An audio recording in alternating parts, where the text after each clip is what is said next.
तो hi guys मैं हूं प्रकाश नागल और मैं आज आपको बताने वाला हूं कि जब भी हम कोई वारंटी क्लेम करते हैं तो वारंटी क्लेम करने के बाद हमें उन पार्ट्स को अपने लोकेशन पर यानी कि जो वारंटी क्लेम के पार्ट भेजे जाते हैं उस लोकेशन में भेजना होता है। तो उसकी प्रोसेस क्या होती है वारंटी क्लेम करने के बाद मैं आपको बता रहा हूँ। तो सबसे पहले आपको अपना CRM खोलना है। CRM खोलने के बाद देखिए आपके पास इस तरह का इंटरफेस दिखाई देगा, जिसमें सबसे पहले आपको यहाँ पर ऊपर यानी क्रिएट, ठीक है, ये दिखाई दे रहा है क्रिएट वारंटी, यानी कि वारंटी रिटर्न्स। जब आप पार्ट जाते हैं तो आपको क्रिएट डिलीवरी का ऑप्शन दिखाई दे रहा होगा, ठीक है। सबसे ऊपर क्रिएट डिलीवरी का ऑप्शन दिखाई दे रहा है, तो उस पर आपको क्लिक करना है। जैसे क्लिक करेंगे इस तरह का ऑप्शन खुलेगा। तो यहाँ पर आपको सबसे पहले डेट सेलेक्ट करनी है, उस मंथ की डेट सेलेक्ट करनी है, यानी कि 1 तारीख से लेकर उस मंथ की एंड तारीख तक जिसमें आपने वो क्लेम किया था। डेट डालने के बाद जैसे आप इसको सबमिट करते हैं तो यहाँ पर आपको देखिए नीचे इस तरह का ऑप्शन दिखाई देगा। उस लाइन को आपको सेलेक्ट करना है। सेलेक्ट करने के बाद ये जो ऑप्शन वाला दिखाई दे रहा है उस पर क्लिक कीजिए और सिलेक्ट टू ऑल कीजिए, ठीक है। उसके बाद यहाँ पर इसको यानी कि ये जो ऑप्शन दिखाई दे रहा है इस पर क्लिक करना है, यानी कि ये होता है पैकिंग लिस्ट। यानी किसी के सबसे पहले लाइन को सिलेक्ट किया, लाइन को सिलेक्ट करना है और सिलेक्ट ऑल करना है, फिर इस पर टिक करना है। जैसे ही आप टिक करेंगे तो यानी जो फाइल आपकी होगी डाउनलोड होकर इस तरह के ऊपर दिखाई देगी।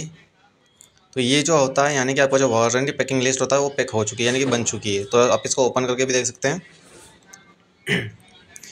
ठीक है। तो बेसिकली यानी कि जब मैं इसको ओपन करके देखता हूँ इस फाइल को जो डाउनलोड हुई थी, तो ये आपकी कुछ इस तरह की दिखाई देगी, ठीक है।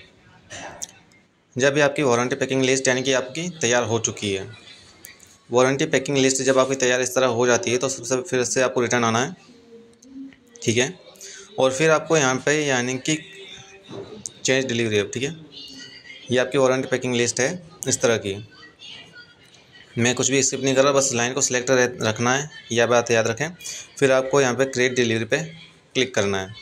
जब तक आप क्रिएट डिलीवरी पे क्लिक नहीं करेंगे आपकी जो वारंटी पैकिंग लिस्ट देखिए, क्रिएट डिलीवरी क्लिक करने के बाद इस तरह का ऑप्शन दिखाई देगा। ये जब तक आप नहीं करेंगे तो आपका प्रॉपर प्रोसेस फॉलो नहीं हो पाएगा, ठीक है। क्रिएट डिलीवरी करने के बाद आपको होता है यानी कि चेंज डिलीवरी। चेंज डिलीवरी डालने के बाद उस मंथ की सिलेक्ट ऑटोमेटिकली हो जाएगी। जब इस पर टिक करेंगे तो ऑटोमेटिकली नंबर आ जाएगा और आपको गेट इस पर करना है। सर्च पे क्लिक करेंगे तो कुछ तरह का इस तरह का इंटरफेस दिखाई देगा। तो जैसे मैं इस पर सेलेक्ट ऑल करता हूँ, ठीक है, इस कॉपी पे टिक किया, सेलेक्ट ऑल किया।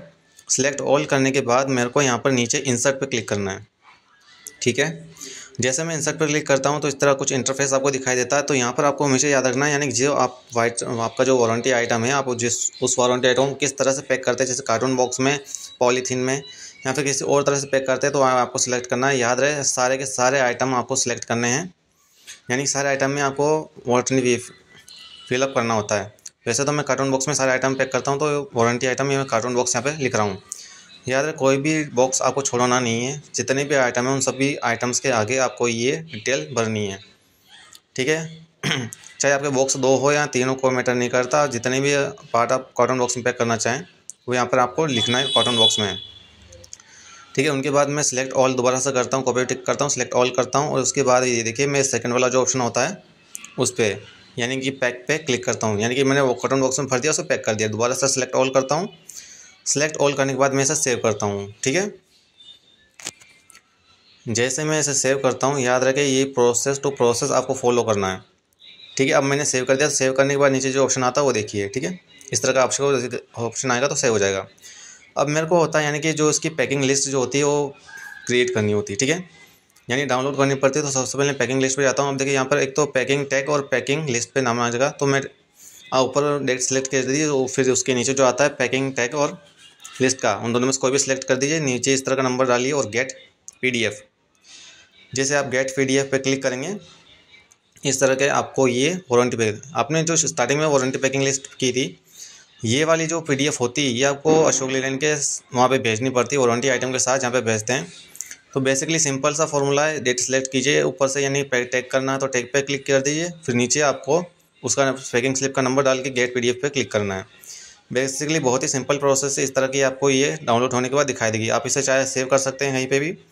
और बेसिकली क्यों किया जाता है, क्योंकि जब भी हम ऑर्डर आइटम नहीं बेचते हैं तो हमारे ईमेल पे जो होता है एक मेल आता है कि आपने ये वारंटी आइटम क्रिएट कर दिया गया है, क्योंकि हम क्रेडिट डिलीवरी चेंज डिलीवरी किए थे उसके बाद में ये मेल आता है।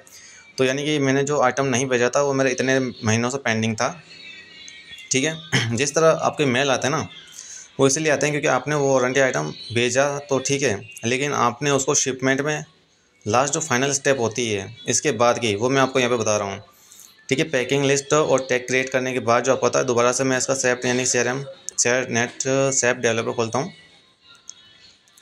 उसके बाद देखिए यानी जो फाइनल प्रोसेस होती है वारंटी आइटम भेजने के बाद, जब हमको VRL में किसी या फिर VRL में भेजते हैं फिर किसी और चीज़ में, तो भेजने के बाद आपको देखिए यहाँ पे क्रिएट शिपमेंट और चेंज शिपमेंट के 2 ऑप्शन दिखाई देते हैं 3rd और 4th नंबर पे, ठीक है। तो 3rd और 4th नंबर पे यानी कि क्रिएट शिपमेंट में आता है, तो सबसे पहले मेरे को क्रिएट शिपमेंट में क्लिक करना पड़ेगा यहाँ पर। तो क्रिएट शिपमेंट पे यानी कि ये आपको तब करना पड़ता है जब आप वारंटी आइटम पार्सल कर देते हैं अशोक लीलैंड को, ठीक है। तो क्रिएट शिपमेंट में जाता हूँ, हम देखिए यानी कि ये मेरे को ये पैकिंग लिस्ट नंबर था।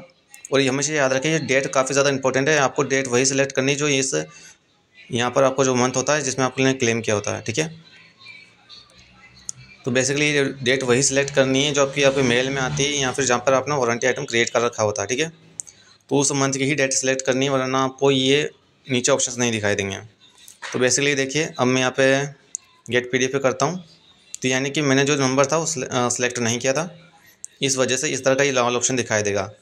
कई बार आपके पास होता है यानी कि इस तरह का नंबर नहीं दिख पाता, तो कोई दिक्कत नहीं। अगर आपके पास जो वारंटी आइटम का जो आता है मेल, उसमें आप ये नंबर दिखाई देते हैं, जैसे कि मैंने आपको स्टार्टिंग में दिखा रहा हूँ, ठीक है। यानी पैकिंग स्लिप नंबर जो होता है यही आपको यहाँ से कॉपी करके जो मेल में आता है वही डालना है। जैसे आप डालेंगे तो इस तरह का इंटरफेस आपको दिखाई देगा। यहाँ पर आपको जो होता है यानी कि एक पैकिंग लिस्ट नंबर का एक कोड होता है, आप हर एक कंपनी का अलग होता है। तो बेसिकली ये VRL यानी कि जो भी वारंटी आइटम मैंने VRL से भेजा था, तो यहाँ पर VRL का एक कोड होता है जो कंपनी के आइटम से होता है। और ये कुछ कोड इस तरह का दिखाई दे रहा है जो आपको स्क्रीन पे दिखाई दे रहा है, वो आपको यहाँ पे फिलअप करना है, ठीक है। फिलअप करने के बाद हमेशा याद रखिए जो वारंटी आइटम का जो प्रोसेस बता रहा हूँ ये काफ़ी ज़्यादा इंपॉर्टेंट है। अगर जब तक आप ये वाला प्रोसेस फॉलो नहीं करेंगे क्रिएट शिपमेंट और चेंज शिपमेंट का, आपके पास वारंटी आइटम के ड्यू मेल्स आते रहेंगे। जब तक आप ये नहीं करेंगे तब तक ड्यू मेल्स आते रहेंगे। इसे करने के बाद आपके पास मेल आना बंद हो जाएंगे, ठीक है। तो बेसिकली ये जो नंबर दिखा रहा हूँ यानी कि कोड है VRL लॉजिस्ट LTD से मैंने पार्ट भेजा था उसका ये कोड मैंने यहाँ पे फिलअप किया है। हर कंपनी का कोड अलग होता है, तो आप एक चेक कर लें। और सबसे फाइनल में आपको यहाँ पर सेव करना है। जैसे ही आप सेव करेंगे, ठीक है, लास्ट में आपको सेव ही करना है। सेव करने के बाद आपको पूरा प्रोसेस जो होता है वो कंप्लीट हो जाता है। तो बेसिकली सारे के सारे स्टेप्स जो होते हैं आपको पॉइंट टू पॉइंट फिलअप करने हैं। और पॉइंट टू पॉइंट फिलअप करने के बाद आपको वारंटी आइटम के ड्यू मेल्स जो होते हैं वो आना बंद हो जाएंगे। और कम्प्लीटली प्रोसेस होता है वारंटी आइटम क्लेम करने के बाद उसको पैक करके भेजना, और पैक करके भेजने के बाद जो स्लिप आपको मिलती है उस पर आपको क्या रिएक्शन मिलता है वो भी आपको करना है, ठीक है। तो जैसे ही मैं यहाँ पर अभी इसको सेव करता हूँ, सेव करने के बाद आपको यहाँ पर पूरा इंटरफेस दिखाई दे रहा है। तो बेसिकली स्टेप बाय स्टेप आपको सारा प्रोसेस फॉलो करना है। अगर कोई भी पार्ट आप वीडियो एंड तक देखते रहिएगा, मिस मत कीजिएगा। जैसे मैं सेव करता हूँ, सेव करने के बाद देखिए यहाँ पर आपको इस तरह कुछ इंटरफेस यानी कि नीचे आ जाएगा सेव टू डन, ठीक है। सेव टू डन होता है ओनली फॉर, मैंने अभी यहाँ पर क्रिएट शिपमेंट किया, चेंज शिपमेंट नहीं किया, ठीक है। तो ये हमारा हो गया यानी थर्ड क्रिएट शिपमेंट का। अब उसके बाद जो मोस्टली फाइनल स्टेज जो आती है आपकी चेंज शिपमेंट की आती है। चेंज शिपमेंट में जब मैं ऐसे करता हूँ तो यहाँ पर वही नंबर डालने जो आपको पैकिंग स्लिप में थे, वो नंबर मैंने डाल दिए और इस तरह से सबमिट कर दिया, ठीक है। सबमिट करने के बाद ये इंटरफेस आपको दिखाई देगा। यहाँ पर जो होता है यानी कि आपको नंबर डालने पड़ते हैं, यानी कि जब भी आप VRL में या फिर किसी और पोर्ट से वारंटी आइटम भेजते हैं तो वारंटी आइटम करने के बाद जो आपको एक पर्ची दी जाती है, पर्ची के नीचे यानी कि बारकोड के नीचे ही कुछ तरह का नंबर दिया जाता है, वो आपको यहाँ पे लिखना है या फिर कॉपी करना है, ठीक है। आप लिख भी सकते हैं, कॉपी भी कर सकते हैं। कॉपी करने के बाद देखिए यानी कि काली पट्टी के ऊपर जो नंबर दिखाई देता है यानी VRL की इस तरह की स्लिप आती है, उसके ऊपर जो मैंने काली पट्टी कर रखी है, काली पट्टी के जो बारकोड के बीच में नंबर है ना, वो यहाँ पे आपको फिल करने हैं। फिल करने के बाद आपको यहाँ पर नीचे जो फेस दिखाई दे रहा है इस पर कुछ भी करना नहीं है, कोई भी डेट नहीं डालें, डेट वही दिखाई देगा, कोई दिक्कत नहीं है। यहाँ पर आपको वो डेट डालनी है यानी VRL जो स्लिप के ऊपर जो डेट होगी वही डेट आपको यहाँ पर डालनी है और फाइनली आपको सेव करना है।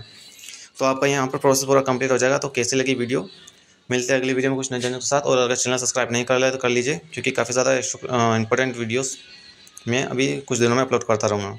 तो चैनल सब्सक्राइब जरूर करता। मिलते हैं अगली वीडियो में, धन्यवाद।